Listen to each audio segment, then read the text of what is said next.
مالي نمت كل ننجرو بسم الله. بسم الله الرحمن الرحيم. الحمد لله، الصلاة والسلام على رسول الله صلى الله عليه وسلم. السلام عليكم ورحمة الله وبركاته.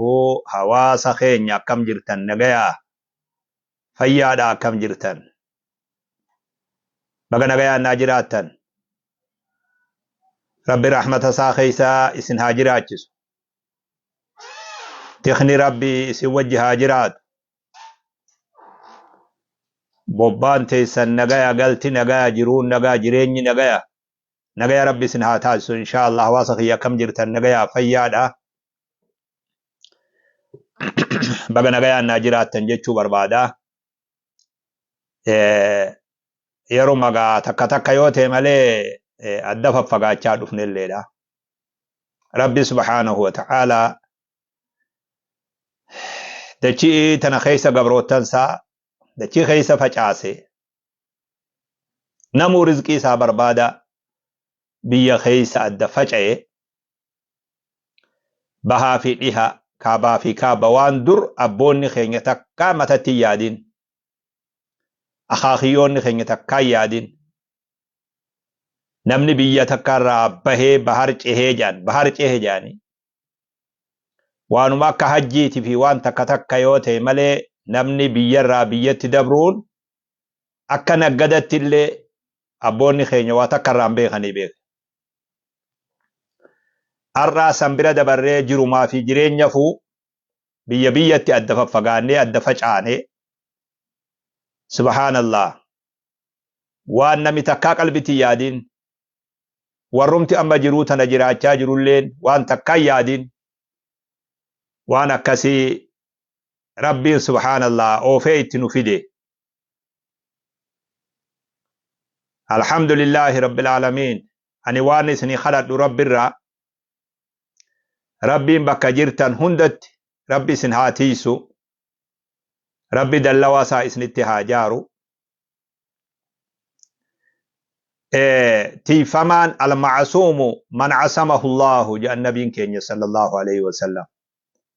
Nama tikfamaa jechuun namuma rabbiin isa tiise jedhan. Nama rabbiin hamturraa isa tiise, nama rabbiin arraba isaa tiiseef, nama rabbiin ija isaa tiiseef, nama rabbiin gurra isaa tiiseef, nama rabbiin qalbii isaa tiiseef. Qalbiin tuni waan akka isitti ajaa'ibaan jiru duuba. Waan dhukkubaan tuqamurraa takka qalbiidhaan jirtu. Dhukkuba jallinaa, dhukkuba dogoggoraa, dhukkuba munaafiqummaa, dhukkuba sharriidhaa, dhukkuba histii fi waanyoo, dhukkuba jibbannaa wal jibbuu, dhukkuba uftuuluu, dhukkuba boonaa, dhukkuba kanaan tuqamti. Dhukkuba shahawaat jedhaniini. Amma gaa waan isinii himuun qabu wajjumaanuu waan keessa jiru laaltanii gartan. Maradu shahawaat jedhaniini. Rabbi subhaanahu wa ta'aalaa alladhiina fi quluubihim maradun je warra qalbiin dhukkubsatte je. Qalbiin waa hedduudhaan dhukkubsatti. Fedhi tokkoffaan fedhii lubbuuti jechuudha. Ta'amma nuti lubbuu teenya irraa qabuu dadhabne. Qalbiin saniin dhukkubsatti. Tanaaf nabi akkijuu sallallahu alayhi wa sallam al-macsuumu man casamahu Allah jedha. Tiifamaan namuma rabbiin tiisee jedha. Bakka jirtan hundatti rabbi isin haa tiisuun isiniin jedha. Bakka hunda deemtan, bakka hedduu dhaabbatan, bakka rakkoo, bakka bal'oo, bakka cinqii, bakka dogoggorri illee jiru, bakka badii, bakka adda addaa dhaabbata namni hogga deemu. Rabbiin tikasaatiin qalbii teeysan akka hamtuu waraabne qalbii teeysan rabbi isin haa tiisu duuba. Rabbi tikasaatiin isin wajji haa jiraatu. Kanuma rabbi irraa isinii kadhadha yaa ijoollee tiyya. Jiruu tanarraa hanguma tokko jiraata ilmi namaa. Rabbiin nama mokkora. Liyabluwakum ayyukum ahsanu amala. Duniyaan biyya fatanaati, biyya mokkoraati yaa ijoollee tiyya. Haga fedhillee ta'u umrii rabbi nuu kaayee jiraanna. Isin keessaa amma namni bakka amma jirtan kanatti awwaalamtan rabbiin je'achumatti awwaalama. Du'aa akkam du'uu deemnaan beeynu. Qalbiin teenya hizaabarra waan adda addaatiin tuqamtee hizaabarra hammaatte qalbiin. Qalbiin bakka as deebi'uun nama yaachisurra geesse qalbiin nama gariidha. Akkanuma wajjin hulaan tawbaa banaa ijoollee tiyya. Namni tawbatuu feetan isinii fi rabbii keessan jidduun banaadha. Kanaafuu naa galatooma nuufi isinillee zamana tokko keessa wajji jiraanne. Amma gaa daadduma gadaa tokko keessa wajji jirra. Umrilleen takka ta'uu baatu. Gadaa tokko lakkaawamna. Gadaa tokko wajji jiraachaa jirra. Zamana dur sheekonni ni sodaataman, ni kabajaman, ni dhagayaman, akkas ture gaafanan ijoollee. Sheekan nutti aaraa jettee ijoolleen dogoggora tokko hin dalaydu. Sheekan nu abaaraa jedhan. Manguddoon nu abaaraa jedhan. Abbaa keenyaan nu muufata jedhan. Manguddoon nu muufataa jedhan. Safuu akkasii qabaachaa turre akkuma hawaasatti illee. Lakkuma zamanni deemuun arra yeroon arra keessa jirru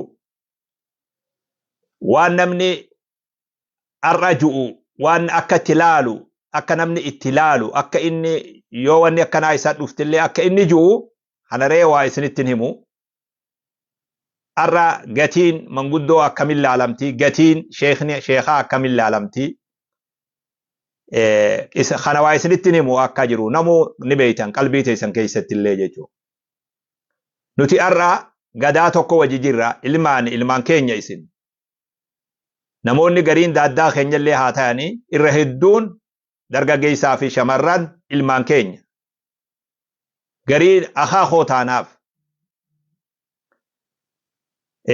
Akka itti adda usnu hin qabnu yeroo garii ni dirqamna. Waraabessi akki jeejaan firummaadhaa adda hafuu dadhabne afaan ajaa wajji deemuu dadhabne jecha waraabessi firummaadhaaf aanaa ta'uuf akka itti adda hafnu dhabnee je afaan ajaaf akka itti wajji deemnu dadhabnee jecha waraabessi. Nuti bakka hunda wajjuma dhaabbanna laaltanii gartan rakkoo fi bal'oo hawaasa keenyaa wajjiin qooddan. Waa hunda keessatti waliin dhaabbanna. Dirqama hawaasummaati, dirqama diini, dirqama lammummaati. Arra sheyni maaliif as ba'illee yoo jettan gizee hunda isaata dagaa yoo nama ibidda dhaamsu. Miskiin amiini biroo. Miskiin amiini biroo. Isaata dagaa. Raasuun jechaale isaata dagaa. Miskiin wallah. Kadamni tokkolleen hin jaariin waa uf qopheesse. Amma dura waan tokkootu qilleensarra deemaa ture isin duratti bahee isin kadhadhe ilmaan kiyya. Hedduuna jalaa owwaattan. Hedduuna kabajanillee rabbi isin haa kabaju ijoollee. Kabajaa guddoo rabbi isin haa gonfachiisu. Kabajaan itti gala keessan haa taatu inshaallah duniyaa fi akhiratti illee. Dhaabaa wanni kun bareedaa miijee gaaf tokko waan tokko achuma dhaabdan ijoollee tiyya. Aduu guyyaa sanii booda wanni sun ni dhaabbatte. Isin haa kabaju. Abdii kanaafin isin afaanitti deddeebi'a. Dhiyoo tana wahiitu deddeemaa jira. Waan santu natti hin bareedinii tanaafin dhufe. Waa'ee Sheekh Alii Jimmaa wajji wal qabatu deddeemaa ture. Waa'ee Jimaa wajji wal qabatu. Ammallee waan isin kadhadhu waan san achumatti dhaabaadu. Sheekh Alii Jimmaa haqiiqatti naafi isarra namni saahiballeen numa takkata yoo jenne dhugaadha. Bakka hedduu wajji dhaabbanne waan inni tahee qaceellotti beekaa.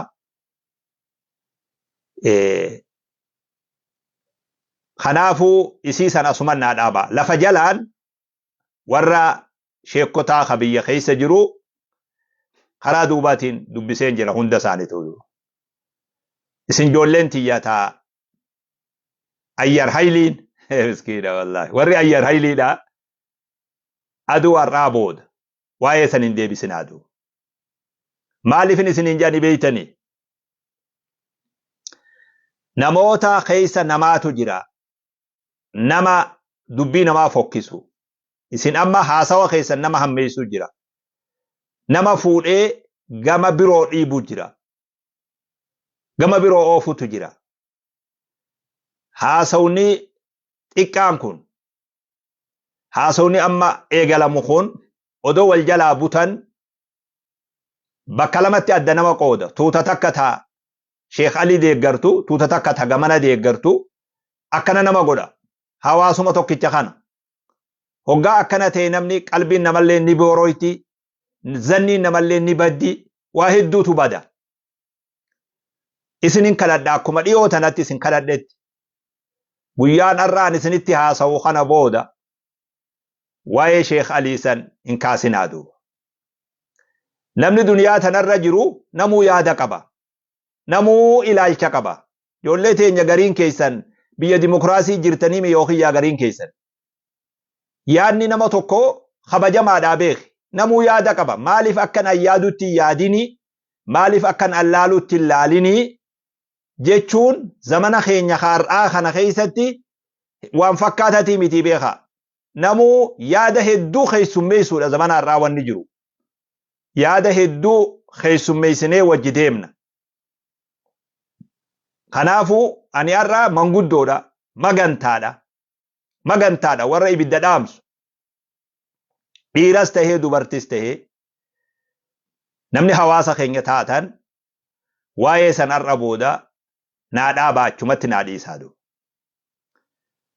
waa'ee jimaa yoo taate anilleen waan akkanaa keesseenillee haasa'uun fedhu haqiiqatti ani yeroo illee ittiin qabu ammoo waan jimaan abbaa argatee jira miskiina wallahi Sheekh Muusaa su'aalaa leenci dagaa qalloo namni haasawa jimarraa qabdan yoo makiinan isinii mijjaawe makiinaa teessan kaafadha yoo xayyaaran isinii mijjaawe xayyaara keeysan kaafadha gamtaan ulamaa'ii Harargee bahaa qophaawee isin eegaa jira hoottaa je wanni abbaa argatte wanni isin jiggatan hin jiru qilleensarraa lafatti gabbuute jechuudha miskiina wallahi qilleensarraa lafa gabbuute jirti namni haasawan qabajee fe'ateetuma Sheekh Muusaa bira dhaqu Sheekh Ahmad Watar bira dhaqu reejarri hoottaa jechaa jira qilleensa kanarratti waa namaan hin cinqinaa walilleen hin cinqinaatu dhiisaafirraa wanni tun waa warra lafaati wanni akkana isin cinqaa jiru ijoolleeti yaannin beekadu odoo wanni kun lafa tanatti murtii takka qabaate silaa isin qilleensarra waliin loltan ammallee inni waan isin irratti wal loluu barbaachisuumi waan sheekotiin lafa gatteessee irratti haasoytu yoo haasawni jiraatu taate kanaafuu tanaa jecha narraa waliin dhabina narraa wal afaan hin dhaabbatina narraa garaa waliin balleeysina qalbii waliin balleeysina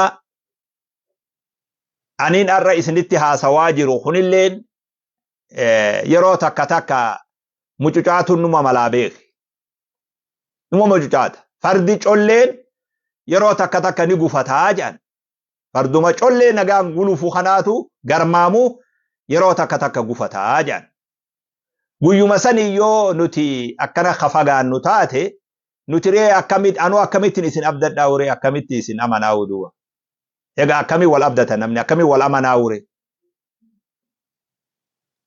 kanaaf waan ani wanni narra dhufeef waa'ee jimaa haasawuu fi miti ani hedduu barsiisaa ture namoonni amma qilleensarraa fitinaa nama godhu hundisaa namni hanga kiyya waan san barsiise ni jiranatti hin fakkaatu haala kaawwatu yoo fedhe namni akka itti nama barsiisu qaba akkanan ufiitti amanutti du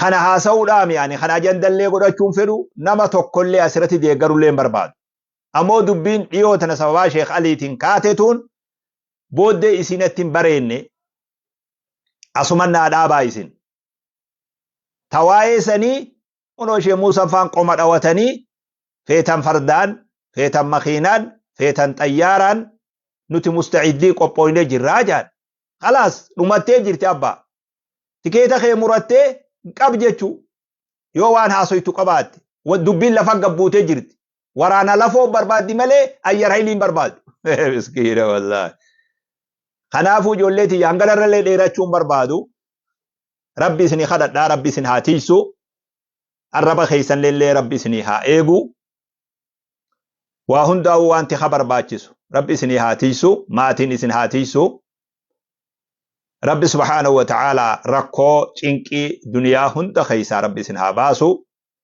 مراده فدي تيسن خجيلا اسن قبدن هندا ربي سني ها غوتو نموا خجيلا جرا نموا ايغتا جرا وان ايغتني في وان خجيلتن كنا ربي سبحانه وتعالى أدو لبون هندوني أدو لفت نغايا أدو خران نغايا ربي بكا ديمتني في وان كجيلتن هندانو ربي سنهاغو الرا وان سنينجو نبني علمي هنگفت اللي يوا بيخ هنگا أبا سابرا دفه أكم نما وان بينيتا علمي هنگفت اللي يوا هيوتا هنگا أبا سا دفه أكم وغواتا علمي هنگفت اللي يوا أنگو قباد abbaan saa yokkaa dhufe aangoon saa hin jirtu. Ilmi hanga fedhillee yoo sheeka ta'e abbaa isaa biratti waa sheekaa miti. Ilma abbaa biratti. Ilmi hanga fedhillee guddaa haa ta'u hoggaa ganda isaanii dhufe ilma gandaati. Hanga feetanillee yoo waa beeytan. Namni qaceellotti waa beeytus. Namni deebisaa waan kanaaf qophaawaa jirtus. Namni wayinnatti hafe jettee garaa keessa waasi jiranis anumarratti quufaa har'a duuba. Anarratti quufaa abbaadhaan. Beekumsa keessan hanga fedhillee guddatu ani abbaadhaan. Hanga fedhillee soosaal miidiyaa kanarratti leenca yoo taatan ani immoo abbaa leenca saniiti. Miskiina lamasni gala afaan Oromoo. An abbaa ilma leenca saniiti. Hamma fedhillee yoo hayyuu taatan ani immoo abbaa hayyuu saniiti. Hamma fedhillee beekumsa keessan guddaa yoo ta'e ani immoo abbaa nama waa beeku saniiti. Abbaa keessani.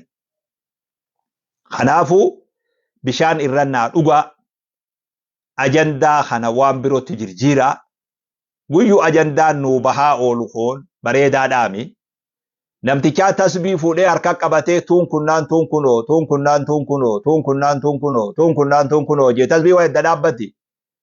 Gizee hunda sansarata ajandaadhaa ka bocamu kana bocameetu nu duratti darbamu kana akka nuti waan ummata keenyaa yaanne akka waan nuti waan biyyaa yaanne akka rakkoon ummataa nutti mul'anne akka sabni nutti mul'anne akka diin nutti mul'anne akka diiniif yaanne akka islaam muslimtootaaf yaanne ajandaan xixiqqaan tokko bocamee guyyuu nu jidduutti darbamaa oola isinirrallee hin beeku. Qaceellotti uf eeynee haa jiraannu ani har'a abbaa keessanii sheekallee isiniin hin jiru. Sheeka keessanillee jeellee waan uf rakkisu hin qabu abbumaanii abbuma keessanii. Dubbii amma karaa shee alii jimmaatiin kaate tana bishaan irrannaa dhugaa dubu wayiifin isiniin jee waan hin je'eef kana naatu booda isinii himatu. Bishaan irrannaa dhugaa achumatti waan dhagaa jalaa dhagaarra gaddeebisaa. Bira naadaa biraa jechuu fi waan hin dhufee fi booddeen isii akka nama tokkotti waan natti hin bareediniif guyyuu isheen isaata dagumatee ibidduma dhaamsuu fi gallee naan hin jina. Jolleeti yaa rabbi sinaatiisu jazaakumullahu khayran wa baarakallahu fiikum. Nagaya rabbii keessanaa jiraadhaa tika rabbii keessanaa jiraadhaa. Rabbi subhaanahu wa ta'aalaa tika saatiin isin haatiisuu isin hin jaa. Asumattiin dhaabbadha gaarraa odoon haasa'uu miira biroo keessaa akkan seenullee hin barbaadu. Akka dubbiitiyyallee namni shasharafullee hin barbaadu. Tiyyummaan tunuu sharafamtee gara biroo akka deemtullee hin barbaadu. Wamaa tawfiiqii illaa billah. Wannin an barbaadu in uriidu illa al-islaaha mastata'tu. Wamaa tawfiiqii illaa billah. Tolina barbaada. Tolina hawaasa kiyyaa barbaada. Nagaya hawaasa kiyyaatiin barbaada. Waji jireenya isaaniitiin barbaada. Wal jaalala isaaniitiin barbaada. Wal kabajuu isaaniitiin barbaada. Walii yaaduu isaaniitiin fedha. Waji jiraachuu, waliif jiraachuu, waliin jiraachuu isaaniitiin barbaada. Kanaafuu naagalatooma ija gaariin naa laala. Akka ilmoon abbaa waan abbaadhaa sirreessituuf ija gaariin laaltu. ija gaarii saniin naa laala wal bira illee naa gaya an sheer illee naa godhaa takkaan jiru waan akkanaati walitti illee naa dhaama har'a ijoollee hunda naa dhageessaa achumatti waan san dhagaarra kaayaa bira dabraa duuba hadhaatiyya tuni akka gaariitti narraa qeebaltan jeetin abdii isinirraa qaba naa jiraadhaa naa kabajamaa naa ulfaadhaa rabbi subhaanahu wa ta'aalaa guyyaa nagaa wal nu haa agarsiisu السلام عليكم ورحمة الله وبركاته